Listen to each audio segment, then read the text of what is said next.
ranking, but it seems like elements within the Democratic Party are turning on him. We're not going to pretend we understand exactly what's going on here, but something definitely is.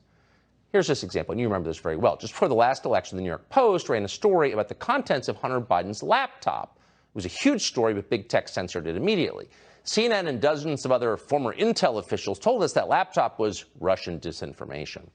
There are fears that what Giuliani is now pushing here in the United States could actually be part of Russia's latest and very massive disinformation campaign in the U.S. presidential election. So you have a president who is asking to obtain Russian disinformation, knowing that that is what it is.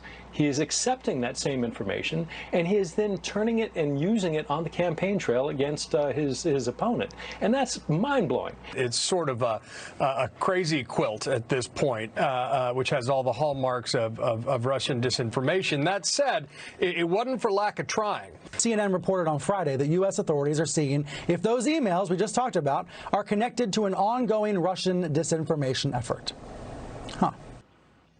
So it turns out when they accuse people of Russian disinformation, they're not always sincere. Of course, they're liars. They'll say whatever they need to say. That was before the election. They needed to get Biden elected. They did it. But now they're telling you something very different. Now they're telling you, in fact, the laptop is real. Here's CNN yesterday. This is very, very bad for the president's son.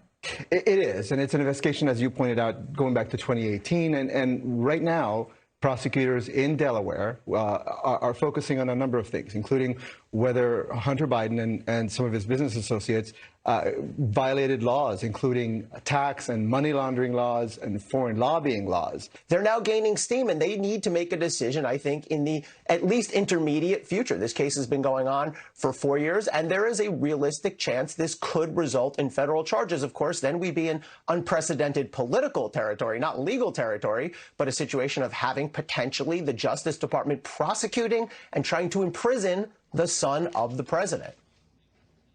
What a freak show that channel is. Good luck to their new subscription service.